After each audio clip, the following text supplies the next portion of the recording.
Robert, first of all, thank you very much for welcoming us into your home. I know your time is limited, so I'll begin right away to make sure we have enough time to record 3 videos. And here is my first question. What is love? Well, when you ask, what is love?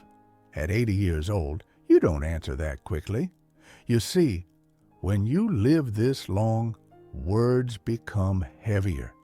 You don't throw them around. Love is not what we imagine when we are young. Back then, love feels like a sudden fire. Bright, impatient, almost blinding. It rushes through you, makes promises it doesn't yet understand. But real love is what remains after the fire has burned down. It's the quiet ember, the warmth you reach for when the night gets cold. I learned that love is the ability to sit beside someone in silence and not feel empty, to understand each other without speaking, to look at the same view and accept that you may see different things and still stay. When we are young, love says, "Make me happy." With age, it softens into, "Let me walk with you while you find your happiness." Love is patience. More patience than passion, actually. It is effort, daily effort. Sometimes it is swallowing your pride. Sometimes it is choosing silence even when you are right. Love is not a feeling you fall into once. It is a decision you make again and again, because feelings come and go. But love is choosing to stay. And now, at 80, I can say this with peace in my heart. Love does not complete a person. A human being is not half of something. Love is 2 whole people, walking the same road, side by side, with kindness. And believe me, that is its most precious form. Robert, do you think love feels different at different ages? Well, love changes its face as we age. The feeling may carry the same name, but it is never the same thing. Between 20 and 30, love is loud. It is urgency. It is intensity. It wants everything now.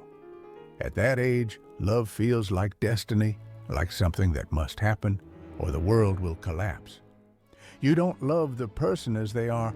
You love the idea of who they could be. There is passion, there is drama, there is fear of loss, and very little patience. Between 30 and 40, love becomes more serious. You start asking questions. Can I build a life with this person? Can I trust them? Will they stay? Love is no longer only about emotion. It is about direction. At this age, love begins to negotiate with reality. Between 40 and 50, love changes again. Illusions are gone. You have been disappointed, perhaps betrayed, certainly humbled. Now love is calmer, but also more honest. You don't look for perfection anymore. You look for peace. You want someone who understands your silences, not your dreams. Between 50 and 60, love becomes companionship. The fire is quieter, but deeper. You no longer try to impress. You no longer try to win. Love is shared memories, shared aches, shared mornings. At this age, love says, "I see you completely." And after 60, love is gratitude. It is presence. It is holding a hand not out of desire, but out of appreciation. It is knowing that time is limited and choosing to spend it gently. So you see, love does not disappear with age. It matures. It removes its masks. And if you are lucky enough, it becomes simple. At 80, I can tell you this. The best love is not the one that makes your heart race, but the one that lets it rest. That was a wonderful explanation, Robert. My final question is, do you think love always stays as love, or does it sometimes turn into friendship or companionship? You know, people often think love fades with time. I don't agree. What really happens is this. Love slowly learns how to become friendship.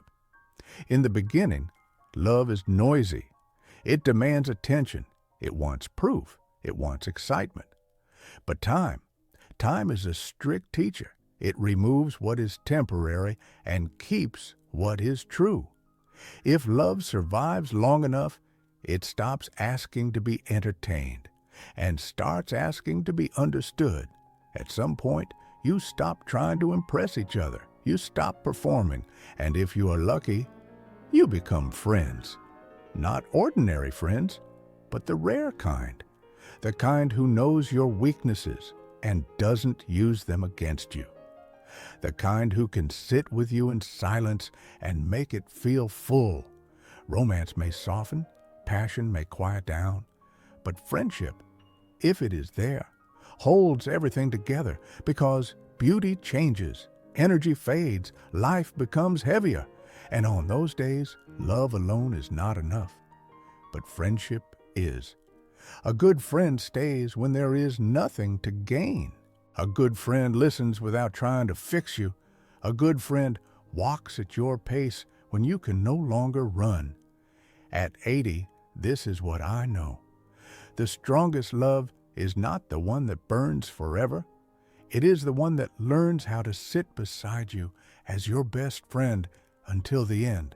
That is the kind of love that lasts. Robert, we are very grateful that you welcomed us today. You've shared such wonderful insights, and it is an honor for us to share your experiences in a YouTube video.